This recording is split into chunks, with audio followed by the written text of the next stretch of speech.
शिक्षा के इस YouTube मंच पर आप सभी व्यूवर्स का हार्दिक स्वागत है। आज के इस वीडियो में हम सीटेट वर्ष 2011 के पेपर 2 के हिंदी भाषा प्रथम के शिक्षा शास्त्रीय प्रश्नों को यानी पेडागोजिकल इश्यूज़ से रिलेटेड जो क्वेश्चंस हैं उन पर अपनी चर्चा को आगे बढ़ाएंगे। तो आइए स्टार्ट करते हैं।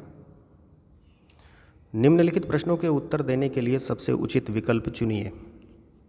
आपका पहला प्रश्न है प्रश्न संख्या 106। भाषा शिक्षण की कौन सी विधि मातृभाषा को मध्यस्थ बनाए बिना दूसरी भाषा को सीखने पर बल देती है। अब यहाँ आवश्यक है कि इस प्रश्न के संदर्भ में आप मातृभाषा या जिसे हम प्रथम भाषा भी कहते हैं और जो दूसरी भाषा, ये दोनों टर्म हैं, इनको आप अच्छे से समझ लें। तो मातृभाषा मान लीजिए आपकी हिंदी है, हिंदी आपकी प्रथम भाषा भी कहलाएगी। और अब आप इंग्लिश को या संस्कृत को या उर्दू को सीखना चाहते हैं तो यहाँ पर द्वितीय भाषा जो होंगी आपकी वो इंग्लिश, संस्कृत या उर्दू हो जाएंगी। और इन्हीं को दूसरा नाम जो हम लेते हैं लक्ष्य भाषा के नाम से भी संबोधित करते हैं इनको। तो आपसे यहाँ प्रश्न पूछा जा रहा है कि वह कौन सी विधि है जो मातृभाषा को मध्यस्थ बनाए बिना यानी उसका सहारा लिए बिना दूसरी भाषा को या लक्ष्य भाषा को कहें सीखने पर बल देती है। आपके ऑप्शन हैं, पहला प्रत्यक्ष विधि, दूसरा द्विभाषीय विधि, तीसरा अनुवाद विधि और चौथा व्याकरण एवं अनुवाद विधि। हालांकि इस प्रश्न के संदर्भ में एक बात जो ध्यातव्य है वह यह है कि विधियों के संबंध में हम किसी स्पेशल टॉपिक पर जो है एक अलग से वीडियो में हम इस पर विस्तार से बात करेंगे। यहाँ हम केवल उस संदर्भ को समझेंगे कि ये विधियाँ किस प्रयोग में आती हैं। अब आइए अपने पहले विकल्प यानी प्रत्यक्ष विधि डायरेक्ट मेथड पर को समझने का प्रयास करते हैं। प्रत्यक्ष विधि को आप मोटे तौर पर केवल इतना ही समझें कि जो सिखाई जाने वाली भाषा है वह उसी भाषा में सिखाई जाती है, अर्थात उसके लिए भाषाई वातावरण जो बनाया जाता है वह उसी भाषा में बनाया जाता है। इसका उदाहरण एक देखें, जैसे आपकी प्रथम भाषा हिंदी है, आप संस्कृत सीखना चाहते हैं तो संस्कृत सीखने के लिए संस्कृतमय वातावरण ही बनाया जाएगा। वहाँ पर अगर जो भी शब्द आ रहे हैं, जो भाव या विचार आ रहे हैं, सब कुछ आपका संस्कृतमय होगा। वहाँ आपकी भाषा यानी हिंदी, प्रथम भाषा यानी हिंदी में कोई चीज़ ट्रांसलेट नहीं की जाएगी, उसका अनुवाद नहीं होगा। इसी को कहते हैं प्रत्यक्ष विधि, अर्थात लक्ष्य भाषा को पढ़ाने के लिए लक्ष्य भाषा का ही प्रयोग प्रत्यक्ष विधि में किया जाता है। और जहाँ तक इसके इस्तेमाल की बात रही तो ज़्यादातर ये द्वितीय भाषा शिक्षण में ही की जाती है। हालांकि एक बात यहाँ ध्यान देने वाली है कि प्रथम भाषा के शिक्षण में भी इसके जो है वो महत्वपूर्ण प्रभाव देखे जाते हैं। उस पर जब हम पर्टिकुलर वीडियो में आएंगे तब विस्तार से चर्चा करेंगे। लेकिन यहाँ हम प्रत्यक्ष विधि को अपने प्रश्न के संदर्भ में ही देखेंगे। अब आइए दूसरी जो हमारी महत्वपूर्ण विधि है, जिसमें कि तीसरा ऑप्शन अनुवाद विधि दिया हुआ है और चौथे में इन्होंने व्याकरण एवं अनुवाद कर दिया है, तो थोड़ा सा अलग अलग कर दिया है इन दोनों को। तो हम एक ही साथ रख करके दोनों को समझने का प्रयास करते हैं। देखिए, जो व्याकरण अनुवाद विधि या ग्रामर ट्रांसलेशन मेथड है, उसकी जो उत्पत्ति होती है वह भी द्वितीय भाषा सीखने या सिखाने के ही क्रम में होती है।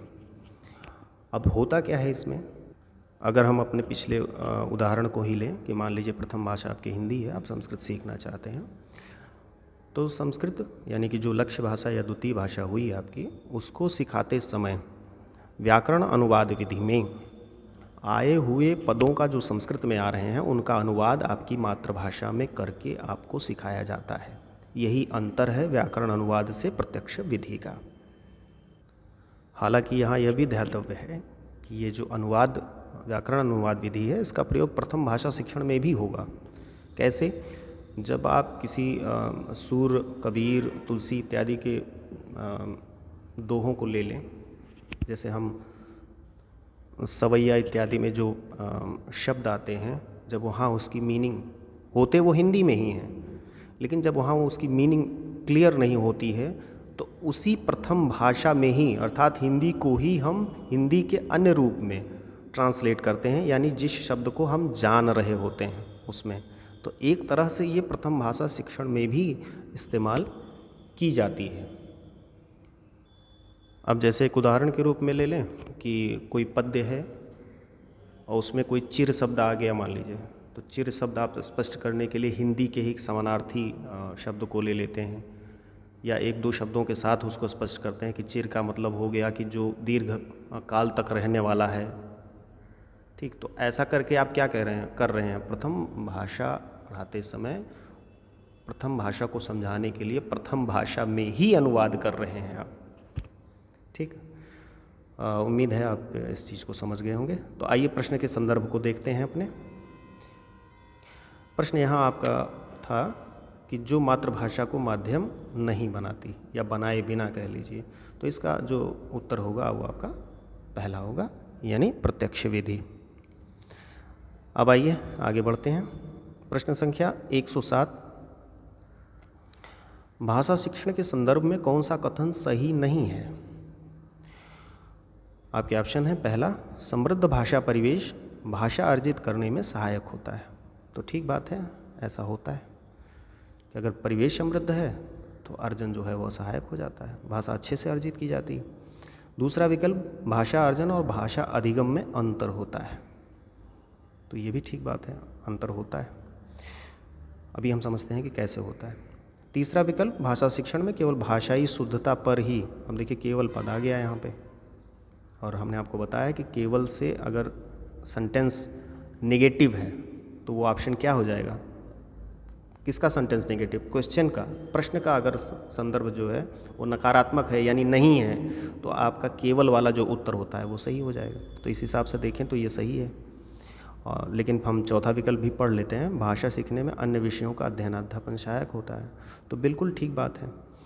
अन्य विषय जैसे इतिहास, भूगोल इत्यादि हो गए, यदि वो कोई विद्यार्थी हिंदी भाषा में पढ़ रहा है तो भाषा भी साथ साथ चल रही है और उस विषय का ज्ञान भी चल रहा है।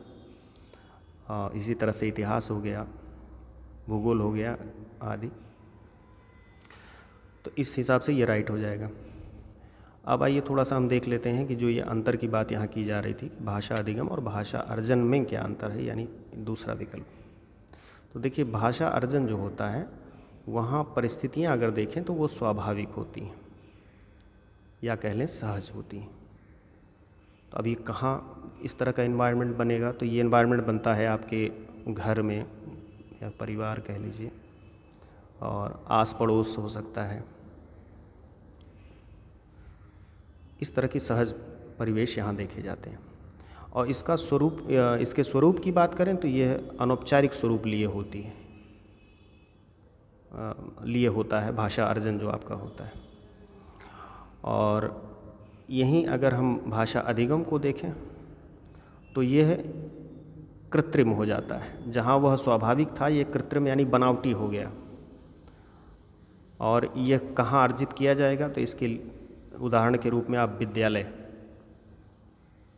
आप याद रखें, संस्थागत हो जाती है। कहने का मतलब भाषा अधिगम संस्थागत हो जाता है, जहाँ नियम, व्याकरण के नियम इत्यादि सिखाए जाते हैं, तमाम शिक्षण विधियाँ इस्तेमाल की जाती हैं, उनको सिखाने के लिए पर्टिकुलर लोग लगाए जाते हैं जिन्हें आप टीचर कहते हैं।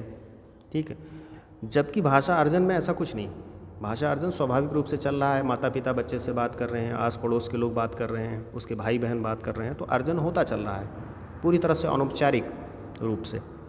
और यहाँ आकर के परिस्थिति क्या हो जाती है, औपचारिक हो जाती है। ठीक, यहाँ औपचारिक हो जाता है। तो ये अंतर है इन दोनों में मूल रूप से। तो इस तरह से हमारा जो विकल्प हो जाएगा 107 का कौन सा सही नहीं है, तो वो तीसरा विकल्प हो जाएगा।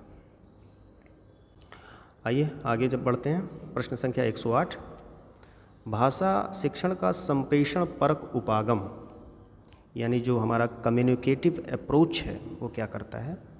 आपके ऑप्शन है, पहला बोलना कौशल पर बल देता है, दूसरा भाषिक संरचनाओं की जानकारी पर बल देता है, तीसरा संदर्भ में भाषा प्रयोग की कुशलता पर बल देता है, और चौथा मातृभाषा प्रयोग का निषेध करता है यानी मना करता है उसे। तो ऐसा नहीं है।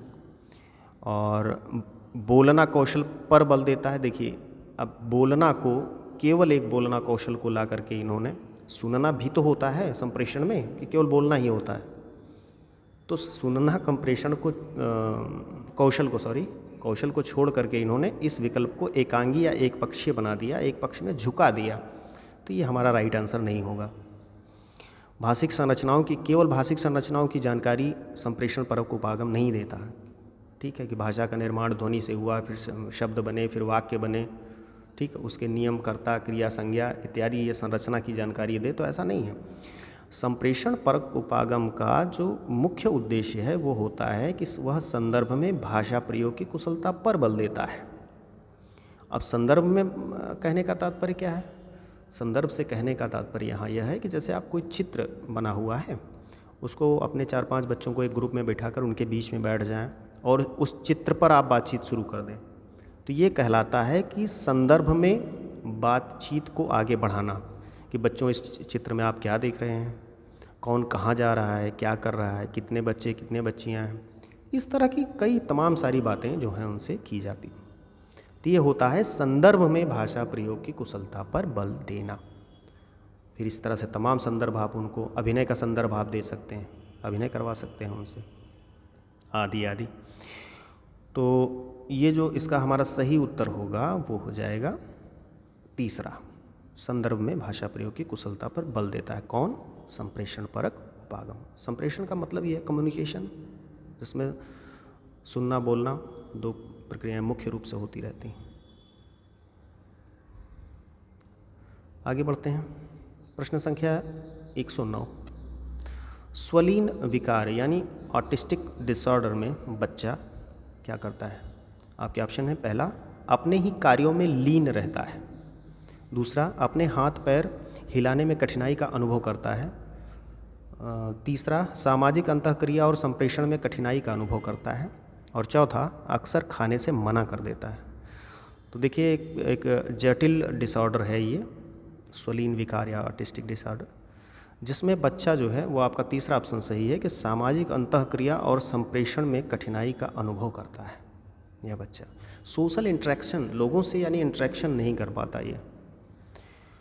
और इसका जो पहला विकल्प है, इसको ध्यान से आप देखिए, हो सकता है आप संदेह या की स्थिति में आकर के इसको भी टिक कर सकते हैं।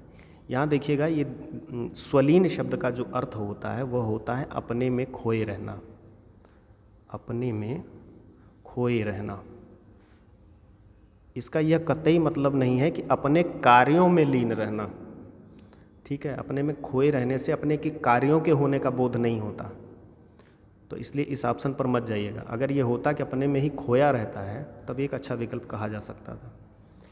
हालांकि इस स्वलीन विकार को सिर्फ सीधा ट्रांसलेट करके इन्होंने पहले विकल्प में डाल दिया है, इससे ज़्यादा कुछ नहीं किया इन्होंने, जबकि हमें वहाँ से तात्पर्यार्थ निकालना है कि वहाँ चीज़ें होती क्या हैं, कैसे हैं, तो जो कि हमारा तीसरा विकल्प उसे स्पष्ट कर रहा है। हाथ पैर हिलाने डुलाने में कठिनाई नहीं, इससे अच्छा विकल्प हमारा तीसरा ही है। चौथा भी अक्सर खाने से मना कर देता है, मना कर सकता है, पर जो हमारा तीसरा विकल्प है वो ज़्यादा स्पष्ट कर रहा है इस विकार के संदर्भ में कही गई बात को, तो तीसरा सही होगा। क्योंकि हमें निर्देश मिलता है ना, सबसे उचित विकल्प चुनिए, तो हमारा उचित विकल्प तीसरा है। आगे बढ़ते हैं। प्रश्न संख्या 110। एल.एस. वाइगोत्स्की के अनुसार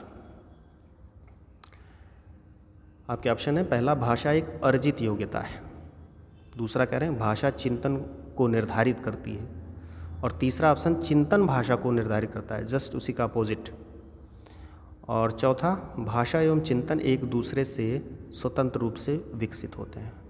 तो वाइगोत्स्की महोदय का जो भाषा और चिंतन को लेकर के दिया गया वक्तव्य है वो है आपका चौथा विकल्प। वो वाइगोत्स्की इस संदर्भ में कहते हैं कि भाषा और चिंतन एक दूसरे से स्वतंत्र रूप से विकसित होते हैं, ठीक है, उनमें कोई संबंध नहीं होता, आगे चल करके स्थापित हो जाता है। लेकिन शुरुआती दौर में ये भाषा और चिंतन एक दूसरे से स्वतंत्र रूप से विकसित होते हैं।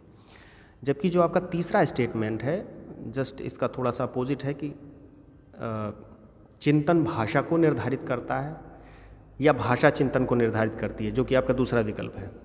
अब इनमें बड़ी डिबेट चलती रहती है कि भाषा चिंतन का निर्धारण आपके कर देती है कि चिंतन भाषा को निर्धारित करता है। ये डिबेट है इस पर, तो कभी विस्तार से इस पर हम लोग बात करेंगे। पर आप यहाँ इतना जान लें कि तीसरा जो विकल्प है ये इसका समर्थन पियाजे महोदय से मिलता है कि वो कहते हैं कि चिंतन जो है वो भाषा को निर्धारित करता है। हालांकि संज्ञानात्मक विकास के क्षेत्र में जिसमें भाषा की भी चर्चा की जाती है, इन दोनों के नाम महत्वपूर्ण हैं, पियाजे और वाइगोत्स्की के, और इन पर हमें एक एक पर्टिकुलर टॉपिक पर चर्चा करनी बहुत ही ज़रूरी होगी, क्योंकि अक्सर इनसे सवाल आते रहते हैं। आइए आगे बढ़ते हैं। प्रश्न संख्या 111। एक बहुसांस्कृतिक पृष्ठभूमि वाली कक्षा में, यानी एक मल्टी कल्चरल बैकग्राउंड वाली क्लासरूम है, तो उसमें भाषा सीखने के बारे में कौन सा विचार जो है वो उचित रहेगा। आइए विकल्प देखते हैं। पहला, बच्चों में भाषा सीखने की क्षमता बलपूर्वक विकसित करनी होती है, तो बलपूर्वक जैसे कोई बात नहीं। दूसरा विकल्प, अधिकाधिक पुस्तकों का निर्माण किया जाए। देखिए, अधिकाधिक कह करके इन्होंने पुस्तकों को कुछ ज़्यादा ही, ज़रूरत से ज़्यादा महत्व दे दिया, तो यह विकल्प भी सही नहीं होगा। तीसरा, भाषा सिखाने के लिए व्याकरणिक नियमों का अधिकाधिक प्रयोग किया जाए। अब यहाँ भी जो है इन्होंने कुछ ज़रूरत से ज़्यादा ही व्याकरणिक नियमों पर बल दिया, तो यह विकल्प भी नहीं होगा। ठीक है, कि भाई एकदम व्याकरणिक नियम पर ही जुट जाएं हम। ठीक है, कौन सा व्याकरणिक नियम बच्चा एक सीखता है? भाई नहीं सीखता, या उसको नहीं सिखाया जाता, लेकिन तब भी वो भाषा का प्रयोग करता है। ठीक है, आप शुरुआती दौर में देखें, कौन सा नियम जानता है बच्चा, या उसको कह लीजिए कि सिखाया जाता है। वो अपने नियम बना लेता है और अपने हिसाब से वो बोलता रहता है, तो ये सही नहीं होगा तीसरा विकल्प। चौथा, भाषा परिवेश का निर्माण किया जाए ताकि भाषा अर्जन की सहज स्थिति बन सके। बिल्कुल, मल्टीकल्चरल अगर तमाम संस्कृतियों से आए हुए बच्चों की क्लास है, तो वहाँ ऐसा भाषा परिवेश आप स्थापित करें कि जो भाषा उनको अर्जित करनी है वो सहज रूप से कर सकें। आइए आगे बढ़ते हैं। प्रश्न संख्या 112। बच्चे भाषा सीखने की क्षमता के साथ पैदा होते हैं। ठीक है, मुख्यतः यह विचार किसका है? देखिए, ये प्रश्न थोड़ा सा महत्वपूर्ण है, इसको ध्यान में रखिएगा। इसलिए महत्वपूर्ण है ये स्टेटमेंट क्योंकि बीच बीच में ये आता रहता है परीक्षाओं में, और ये स्टेटमेंट जिनका है उनका नाम है नोम चॉम्स्की। चॉम्स्की महोदय को भी पढ़ना हमारे लिए एक ज़रूरी होगा विस्तार से, तो कभी इन पर चर्चा हम करेंगे। यहाँ ये बस बात केवल जान लीजिए आप कि नोम चॉम्स्की जो है, उन्होंने कहा कि बच्चे सीखने की क्षमता यानी एबिलिटी के साथ पैदा होते हैं। ये उनका मुख्य विचार है। इसी संदर्भ को आगे बढ़ाते हुए उन्होंने 2-3 टर्म भी दिए हैं, उनको भी ध्यान में रखिएगा। हालांकि उस वीडियो में हम चर्चा विस्तार से करेंगे, पर यहाँ संक्षेप में आपको बता देना जो है ज़रूरी है।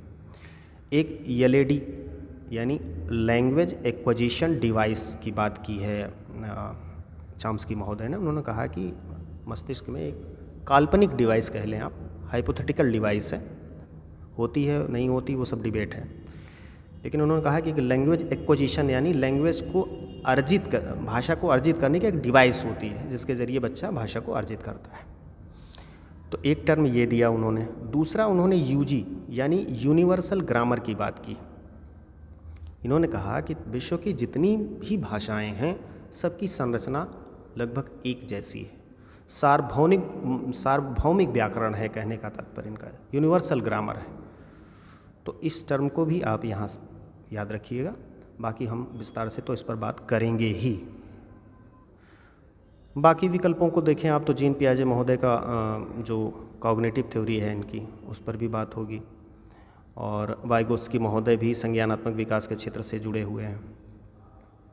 भाषाई विकास के संदर्भ में भी हम जीन पियाजे और वाइगोत्स्की को देखेंगे कि इनके विचार क्या रहे हैं भाषा या चिंतन के संदर्भ में, या भाषा किससे जैसे वाइगोत्स्की ने कहा कि भाषा का जो सामाजिक पक्ष है वो ज़्यादा मजबूत है, यानी कि समाज से हम भाषा को बड़े रूप में ग्रहण करते हैं, जबकि जीन पियाजे का जो एक नकारात्मक पक्ष रहा है जिस पर उनकी आलोचना होती है वह यही रहा कि उन्होंने समाज को भाषा सीखने के संदर्भ में वाइगोत्स्की की अपेक्षा कम महत्व दिया है, और ये अंतर प्रायः पूछा भी जाता है, इस बात को आप ध्यान में रखिएगा।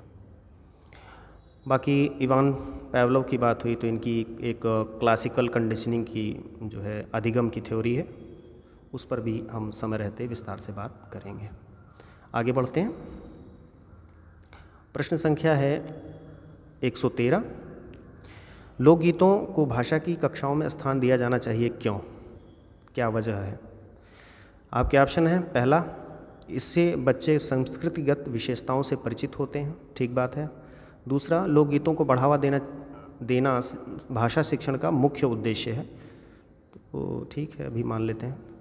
तीसरा, लोकगीत गाए जा सकते हैं इसलिए उन्हें स्थान मिलना चाहिए। और चौथा, केवल लोकगीतों के माध्यम से पारंपरिक मूल्यों की शिक्षा दी जा सकती है। देखिए, केवल लगा देने से ये वैसे ही कैंसिल हो गया। लोकगीत गाए जा सकते हैं इसलिए उनको जो है स्थान दिया जाना चाहिए, तो केवल गाने भर से स्थान दे देना ये कोई बहुत तार्किक बात नहीं हुई। और जहाँ तक दूसरे ऑप्शन की बात है कि लोकगीतों को बढ़ावा देना भाषा शिक्षण का मुख्य उद्देश्य है, तो मुख्य उद्देश्य नहीं है। गौड़ भले ही हो जाए लेकिन मुख्य नहीं हो सकता। मुख्य कौशल हमारे जो मुख्य उद्देश्य है वह है चारों जो हमारे कौशल हैं, सुनना, बोलना, पढ़ना, लिखना, उनका विकास हो, शब्द भंडार की वृद्धि हो, ये सब मुख्य उद्देश्य माने जाते हैं। तो दूसरा भी नहीं होगा, पहला ऑप्शन आपका सही हो जाएगा कि इससे बच्चे संस्कृतिगत विशेषताओं से परिचित होते हैं, इसलिए इनको स्थान, लोकगीतों को कक्षाओं, भाषा की कक्षा में स्थान मिलना चाहिए। आगे बढ़ते हैं।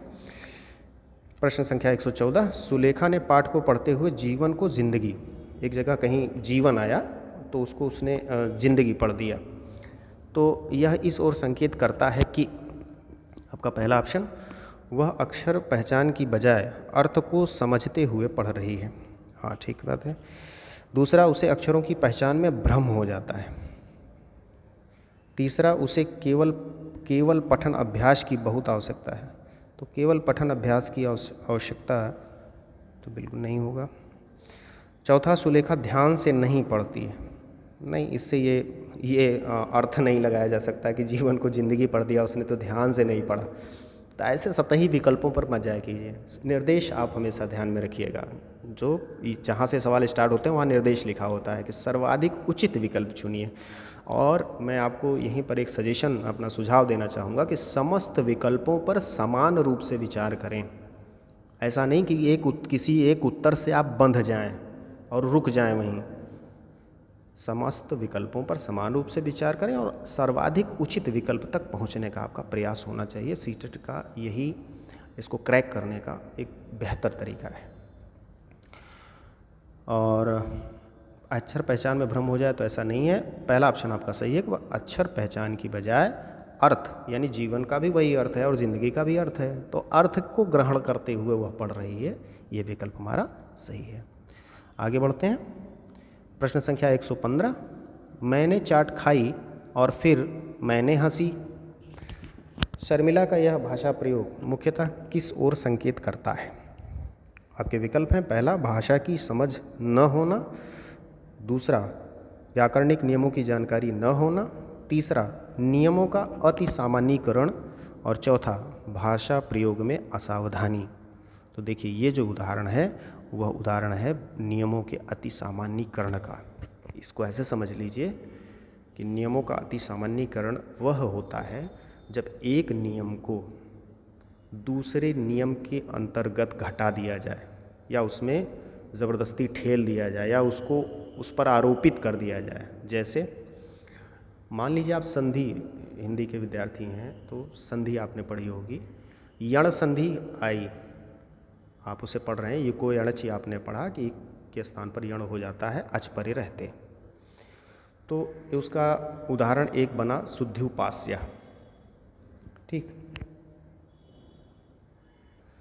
अब वह शुद्ध्युपास्य जो है वह यण संधि का ही उदाहरण होगा, गुण संधि का उदाहरण नहीं बनेगा। और अगर आपने ज़बरदस्ती ले जा करके उन्होंने उसमें उसको समाहित कर दिया कि नहीं यह भी उसी का उदाहरण है, तो आप सामान्यीकरण कर रहे हैं। और सरल रूप से आप इसे समझ लें, यदि कोई बच्चा पहली बार वो कुत्ते को देखता है, कुत्ते का कॉन्सेप्ट उसके अंदर बनता है कि कुत्ते के 4 पैर होते हैं, पूंछ होती है, इस तरह से मुंह होता है। अब इस कॉन्सेप्ट, कुत्ते के कॉन्सेप्ट के बन जाने के बाद यदि वह किसी भी चौपाई या 4 पैर वाले जानवर को देखता है और सबको वो कुत्ता कहने लगता है, भले ही वो घोड़ा क्यों ना हो, ऊंट क्यों ना हो, बकरी क्यों ना हो, गाय क्यों ना हो, तो वह अब अपने नियम का अति सामान्यीकरण कर रहा है। ठीक, जैसा कि इस प्रश्न में अगर आप देखें तो प्रश्न में लिखा हुआ है कि मैंने चाट खाई, तो ठीक बात है, और फिर मैंने हंसी। मैंने खाई से जो संबंध यहाँ पर बन रहा था, उसी के बाद शर्मिला ने मैंने हंसी का प्रयोग उसी आधार पर कर दिया, इसी के आधार पर इस सेंटेंस का। जबकि होना क्या चाहिए था, यहाँ होना चाहिए था मैंने चाट खाई और फिर मैं हंसी होना चाहिए था, जबकि उसने मैं की जगह मैंने हंसी का प्रयोग किया है। तो ये नियमों का अति सामान्यीकरण है। बाकी का विकल्प आपके सही नहीं है कि भाषा की समझ ना होना, उसे भाषा की समझ है। आप देखिए वो बोल रही है कि मैंने चाट खाई। व्याकरणिक नियमों की जानकारी न होना तो नहीं, ऐसी बात भी नहीं है। वो कर्ता, क्रिया, कर्म इत्यादि का प्रयोग कर रही है, ठीक है, और सही स्थानों पर उसने किया है। भाषा प्रयोग में असावधानी तो ऐसी कोई बात नहीं। तीसरा विकल्प सही है। आगे बढ़ते हैं। प्रश्न संख्या 116। पाठ पढ़कर बच्चों से प्रश्न बनवाने से क्या होता है, कौन सा लाभ मिलता है? तो आपके विकल्प हैं, पहला, प्रश्न बनाने की आदत का विकास होता है, ठीक बात है। दूसरा, इस बात का पता चलता है कि बच्चे प्रश्नवाचक शब्दों से परिचित हैं कि नहीं, तो ये तो हल्का आंसर है। आगे बढ़ते हैं। शिक्षक को यह जानने का अवसर मिलता है कि बच्चे ने पाठ को कितनी गहराई से समझा। हाँ, ये बढ़िया उत्तर लग रहा है। चौथा, कक्षा कार्य की अच्छी युक्ति पूरी होती है। नहीं, तो ऐसा नहीं है कि एक तरीका है, एक अच्छा तरीका है कक्षा कार्य को पूरा करने का, ऐसा नहीं है। प्रश्न बनाने की आदत का विकास, हाँ, ये कहा जा सकता है, पर इससे अच्छा आंसर हमको ये मिल जा रहा है। पहले विकल्प से अच्छा तीसरा विकल्प है हमारा, और दूसरा तो होगा नहीं कि प्रश्नवाचक शब्दों से क्या, माने प्रश्नवाचक शब्द क्या हुए, क्या, कौन, कैसे, इनसे तो बच्चे परिचित ही हैं। ये हल्का आंसर है। तीसरा आंसर आपका राइट है कि जब आप पाठ पढ़वा करके बच्चों से प्रश्न बनवाते हैं एक शिक्षक के रूप में, तो आपको ये जानने का अवसर मिल जाता है कि बच्चे ने पाठ को कितनी गहराई से समझा है। आगे बढ़ते हैं। प्रश्न संख्या 117। लिखित कार्य की जांच बच्चों की सहायता लेने से क्या होता है? पहले आपका पहला ऑप्शन, बच्चे दूसरों के विचारों से परिचित होते हैं, ठीक है। दूसरा, केवल पठन कौशल का अभ्यास होता है। देखिए, केवल की वजह से, और पठन कौशल तो वैसे भी नहीं होगा कि केवल पठन कौशल होता। तीसरा, बच्चे ज़्यादा गलतियां ढूंढना सीख जाते हैं। और चौथा, बच्चों को दूसरों की हस्तलिखित सामग्री को पढ़ने का अवसर और अवलोकन क्षमता के विकास का अवसर मिलता है। बढ़िया आंसर, ये आपका आंसर राइट है। हस्तलिखित सामग्री को पढ़ने का अवसर और अवलोकन क्षमता उनकी विकसित होती है अगर आप बच्चों को लिखित कार्य की जांच में उनका सहयोग ले रहे हैं तो। अगला देखते हैं। प्रश्न संख्या 118। पढ़ना कौशल में सबसे ज़्यादा क्या महत्वपूर्ण है? पहला ऑप्शन है आपका संदर्भानुसार अर्थ ग्रहण करना। दूसरा, शब्दों वाक्यों को शुद्ध रूप से उच्चरित करना। तीसरा, केवल अक्षर पहचान। और चौथा, तेज गति से पढ़ना। तो देखिए, जो सबसे महत्वपूर्ण पक्ष है पढ़ना कौशल में, वह है संदर्भानुसार अर्थ ग्रहण करना। ठीक, पढ़ आप खूब डालिए, लेकिन संदर्भ का पता नहीं और अर्थ का पता नहीं, तो पढ़ने का क्या लाभ? यही बताता है आपका पहला विकल्प। बाकी के दूसरे विकल्प सब शब्दों और वाक्यों को शुद्ध रूप से उच्चरित करना, तो शुद्ध रूप से बहुत बढ़िया उच्चारण कर लीजिए आपको, और समझ में ना आए तो क्या मतलब रह गया। और तीसरा विकल्प केवल अक्षर की पहचान, तो होगा नहीं। तेज़ गति से पढ़ना, कोई मतलब नहीं है इसका। ये सबसे ज़्यादा महत्वपूर्ण पक्ष थोड़े ना है, बाकी के तीनों। पहला आपका सबसे ज़्यादा महत्वपूर्ण पक्ष है। आगे बढ़ते हैं। प्रश्न संख्या 119। भाषा सीखने में जो त्रुटियां होती हैं वे क्या हैं? आपके विकल्प हैं। पहला, वे सीखने की प्रक्रिया का स्वाभाविक हिस्सा होती हैं जो समय के साथ दूर होने लगते हैं। बिल्कुल ठीक बात। दूसरा, उन्हें कठोरता से लेना चाहिए। नहीं। तीसरा, उन्हें जल्दी से दूर किया जाना चाहिए। नहीं।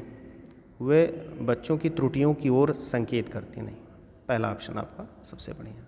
त्रुटियां सीखने की प्रक्रिया का स्वाभाविक हिस्सा हैं जो समय के साथ दूर हो जाती हैं। ये प्रश्न कई बार आया भी है, 2-3 बार रिपीट हुआ है। आगे बढ़ते हैं। आज का हमारा अंतिम प्रश्न, किसी भाषा की कक्षा में कहानी कथन यानी कहानी कहना की आवश्यकता के संदर्भ में कौन सा तर्क उचित नहीं है? आपके ऑप्शन है। पहला, सभी बच्चों की क्षमता अनुसार कल्पना शक्ति का विकास होता है। बिल्कुल, कल्पना शक्ति काफ़ी इंक्रीज़ होती है कहानी से, इसीलिए कहते हैं कि छोटे बच्चों को कहानियाँ सुनाना चाहिए। और यही कल्पना शक्ति का जब विकास हो जाता है तो आगे चल कर के नए नए आविष्कार हुआ करते हैं। जो आपके एक नॉर्मल टीवी से स्मार्ट टीवी तक का सफ़र तय हुआ है, वो इन्हीं कल्पनाओं के चलते हुआ है। कल्पनाएं की जाती हैं, फिर उनको साकार रूप दिया जाता है। तो इसीलिए कहा जाता है कि बच्चे में शुरू से ही कल्पना शक्ति का विकास किया जाए। दूसरा ऑप्शन, सभी बच्चों को भाषा सुनने का परिवेश मिलता है। बिल्कुल, एक परिवेश भी भाषा सुनने का उन्हें मिल जाता है जब आप कहानी कह रहे होते हैं एक शिक्षक के रूप में। तीसरा, सभी बच्चों की क्षमता को ध्यान में रखते हुए यह उचित नहीं है। क्यों भैया, काहे उचित नहीं है? यही लगता है गलत होगा। चौथा, बच्चों को शब्द भंडार के विकास के अवसर प्राप्त। बिल्कुल, नए नए शब्द कहानियों में आते रहते हैं, बच्चे का शब्द भंडार बढ़ता रहता है। तो तीसरा जो विकल्प है यह आपका उचित नहीं है कि सभी बच्चों की क्षमता को ध्यान में रखते हुए कहानी कहना यह उचित, कहानी कथन ही उचित नहीं है, ऐसा कह रहे हैं शायद ये, तो ऐसा नहीं है। तो इस तरह से आज का वीडियो यहीं पर समाप्त होता है। मिलते हैं नेक्स्ट वीडियो में। आप सभी को भावी शिक्षक के रूप में हार्दिक शुभकामना। धन्यवाद।